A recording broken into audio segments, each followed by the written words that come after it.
প্রিয় দর্শক, আজকের বাংলাদেশ ইউটিউব চ্যানেলের পক্ষ থেকে আপনাদের সবাইকে স্বাগতম। আশা করি সবাই ভালো আছেন এবং সুস্থ আছেন।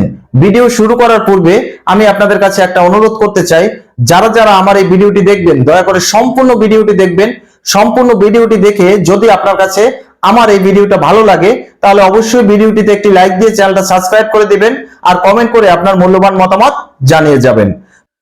প্রিয় দর্শক, আজকের বিএনপির যে সকল উচ্চ পর্যায়ের নেতাকর্মী আছে তাদের মধ্যে অন্যতম মির্জা ফখরুল ইসলাম আলমগীর, মির্জা আব্বাস, গয়েশ্বর চন্দ্র রায়, এরকমের উচ্চ পর্যায়ে যে সকল নেতাকর্মী বিন্দু আছে তারা আজকের আমাদের প্রধান উপদেষ্টা ডক্টর মোহাম্মদ ইউনূস সাহেবের বাসভবনে যমুনায় তার সাথে একটি বৈঠক করার জন্য গিয়েছিলেন। চলুন জেনে আসি সেই বৈঠক শেষে মির্জা ফখরুল ইসলাম আলমগীর যেই সংবাদ সম্মেলন করলেন তার কিছু অংশ আমরা শুনে আসি। আমরা একেবারেই সন্তুষ্ট নই। আমরা পরিষ্কার করেই বলেছি, প্রধান উপদেষ্টা মহোদয় তিনি তার সুনির্দিষ্ট কোন ডেডলাইন আমাদের দেননি। তো প্রিয় দর্শক, আমরা মির্জা ফখরুল ইসলাম আলমগীরের সংবাদ সম্মেলন শুনলাম। এবারে আমরা আমাদের প্রধান উপদেষ্টা ডক্টর মোহাম্মদ ইউনূসের অন্যতম একজন উপদেষ্টা আসিফ নজরুল সাহেব তার কিছু কথা শুনে আসি। কোনো দূরত্ব তৈরি হয় নাই। আপনি আমার প্রশ্ন আমি দিলাম, তো আপনার কাছে উনি ফখরুল ভাই বলেছেন ওনার সন্তুষ্ট না। আমরা আলোচনার শেষ প্রান্তে আলোচনাকালে আমাদের কাছে মনে হচ্ছে আমাদের অনেক ব্যাপারে ব্যাখ্যা ওনারা বুঝতে পেরেছেন, আমাদের কাছে মনে হচ্ছে ওনারা সন্তুষ্ট। তো প্রিয় দর্শক, আপনারা বিএনপির মির্জা ফখরুল ইসলাম আলমগীরের কথাবার্তা শুনলেন এবং আমাদের উপদেষ্টা আসিফ নজরুল সাহেবেরও কথাবার্তা শুনলেন। এখন আপনারা তো এটা অবশ্যই শুনলেন যে দুইজন ব্যক্তি সম্পূর্ণ বিপরীত ধর্মী কথাবার্তা বললেন দুইটা সংবাদ সম্মেলনে। আসল ব্যাপারটা কি? তাহলে আপনি এবার কার কথা সত্য আর কার কথা মিথ্যা, কোন কথা বিশ্বাস করবেন আর কোন কথাটাকে আপনি বিশ্বাস করবেন না, কিভাবে বুঝবেন? এবারে আসুন আমরা নিজেরা এই বিষয় নিয়ে পর্যালোচনা করি।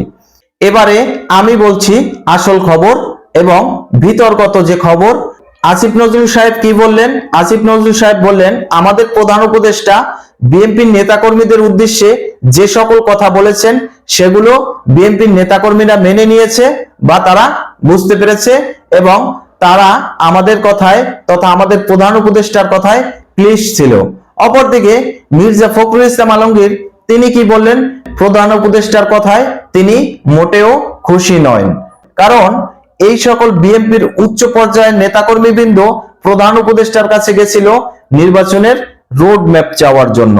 এখন নির্বাচনী রোড ম্যাপ যখনই চাইছে তখনই আমাদের প্রধান উপদেষ্টা নির্বাচনী রোড ম্যাপ দিতে পারে নাই। কারণ আমি আমার ম্যাক্সিমাম ভিডিওতে বলি যে ক্ষমতা এমন একটা জিনিস যেটা যখন যার কাছে যায় তখন তার কথা বলে এবং ওই ক্ষমতা পেয়ে যেই ক্ষমতার অধিকারী হয় তার মনে মোহ, লোভ, লালসা এগুলার জন্ম হয়। কারণ চিন্তা করে এই ক্ষমতা হয়তো আমি আর কোনোদিন পাবো না, অর্থাৎ এখন যখন ক্ষমতা আছে তাহলে আর 2 দিন যদি আমি এই ক্ষমতায় থেকে যেতে পারি তাহলে এটা আমার জীবনের জন্য একটা ভালো অধ্যায় হবে এবং আমাদের প্রধান উপদেষ্টার আশেপাশে যেই সকল লোকজন আছে তাদের কিছু ইনকাম ভালো হবে। যেমন আপনারা অবশ্যই এ বিষয়ে অবগত আছেন যে যারা রাস্তার ফকির ছিল তারা এখন 1000 কোটি টাকার মালিক হয়ে গেছেন। কিভাবে হলো? যদি আমি বলি নাহিদ ইসলাম কিভাবে 1000 কোটি টাকা বা 2000 কোটি টাকার মালিক হলো, আমি যদি বলি এই সমন্বয়করা কিভাবে হেলিকপ্টারে করে এক জেলা থেকে অন্য জেলায় গিয়ে আজকের তাদের বিভিন্ন মিটিং মিছিল সমাবেশ করছে, এই টাকা পয়সা কোথা থেকে আসে? তারা তো 2 দিন আগে রিক্সা ভাড়া ছিল না, বাসে দাঁড়াইয়া তারপর কলেজ করত। তাদের ফ্যামিলি ব্যাকগ্রাউন্ড তো এত ভালো ছিল না, আমাদের মতন ছিল। তাহলে তারা কিভাবে আজকে 1000 কোটি টাকার মালিক হলো? এখন এরকমের আরো যারা এরকমের 1000 কোটি টাকার মালিক হয়েছেন বা বর্তমান সরকারের আমলে খুঁটে খেতে পারছেন, তারা অবশ্যই চাবেন যে নির্বাচন দেরিতে হোক। কারণ নির্বাচনটা যত দেরিতে হবে তাদের পক্ষে ততই ভালো হবে। এজন্য আপনাদের অবশ্যই মনে আছে আমাদের সেনাপ্রধান জেনারেল মোহাম্মদ ওয়াকারুজ্জামান রাশিয়া সফর শেষে আমাদের প্রধান উপদেষ্টার বাসভবনে এসে একান্ত সাক্ষাৎকার করেছিলেন। যেই একান্ত সাক্ষাৎকারের কথা কোনো মিডিয়া জানে না বা এই সেনাপ্রধানরা যেই সকল কথাবার্তা আভ্যন্তরীণ কথাবার্তা বলে এগুলা সাধারণত কোনো মিডিয়ায় এগুলা বলে না, এগুলা টোটালি একটা আভ্যন্তরীণ বিষয় থাকে।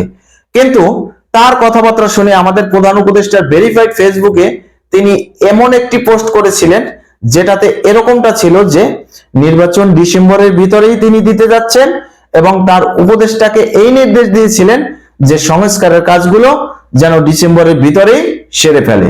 এখন একই পোস্ট তিনি 30 মিনিটে 3 বার চেঞ্জ করলেন। এরপরে লাস্টে তিনি এটাই অব্যাহত রাখলেন বা এটাই বহাল রাখলেন যে নির্বাচন 2025-এর ডিসেম্বর থেকে 2026-এর জুন কিংবা জুলাই মাসের ভিতরে হবে। এখন এটা থেকে কি বোঝা যায়? এটা থেকে বোঝা যায় সেনাপ্রধানের কথা শুনে আমাদের প্রধান উপদেষ্টা নির্বাচনটা ডিসেম্বরের ভিতরেই দিতে চাচ্ছিলেন, কিন্তু এই যে খুঁটে খাওয়া পার্টি আছে যারা রাস্তার ফকির থেকে আজকের হাজার কোটি টাকার মালিক হয়ে গেছেন, তারা তো তাদের তো এই খুঁটে খাওয়া ব্যবসা বন্ধ হয়ে যাবে, এই সব হেলিকপ্টারে চলা বন্ধ হয়ে যাবে। এর পরবর্তীতে বাংলাদেশে যেই সরকারি ক্ষমতায় আসুক তাদের জবাব দিতে হবে যেই টাকা পয়সার মালিক তারা কোথা থেকে হয়েছে, সেটা বিএনপি হোক, জাতীয় পার্টি হোক, আওয়ামী লীগ হোক তথা যে পার্টি হোক। কিন্তু এই আমলে যারা এইসব দুর্নীতি করে রাস্তার ফকির থেকে কোটিপতি হয়ে গেছে, এই সকল অর্থের জবাব দিতে হবে। এখন প্রিয় দর্শক, বর্তমান সময়ের বাংলাদেশের অবস্থা আপনি যদি একটু লক্ষ্য করেন তাহলে দেখতে পাবেন বাংলাদেশে বর্তমানে চুরি, ডাকাতি, খুন, খারাপি, রাহাজানি এছাড়া অন্য কোনো কর্মকাণ্ড হচ্ছে না।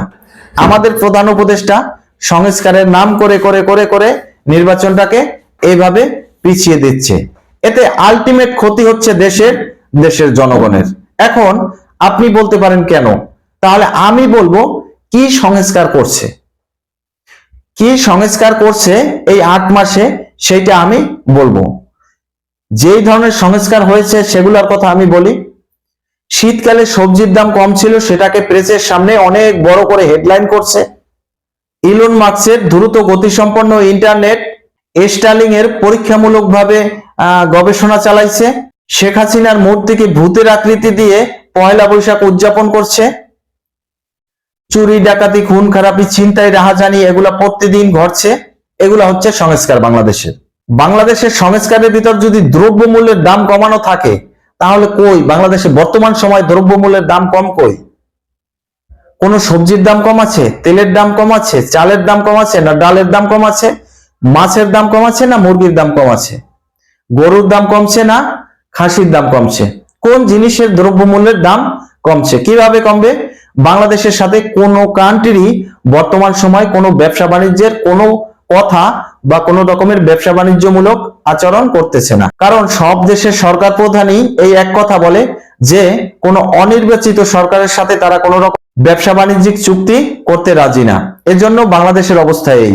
তো নির্বাচনটা 2026-এর জুন জুলাই থেকে যদি 2026-এর ডিসেম্বর এবং 2026-এর ডিসেম্বর থেকে 2027-এর জুন জুলাই, আবার 2027-এর জুন জুলাই থেকে 2027-এর ডিসেম্বর, এইভাবে করে যদি 5টা বছর এভাবে আমাদের প্রধান উপদেষ্টা তথা তার যে লোকজন আছে তারা ক্ষমতায় থাকতে পারে, তাহলে আপনি নির্ঘাত লিখে রাখেন আর অল্প দিনের ভিতরে বাংলাদেশ দেউলিয়া হয়ে যাবে এবং বাংলাদেশের সার্বভৌমত্ব বিলুপ্ত হয়ে যাবে।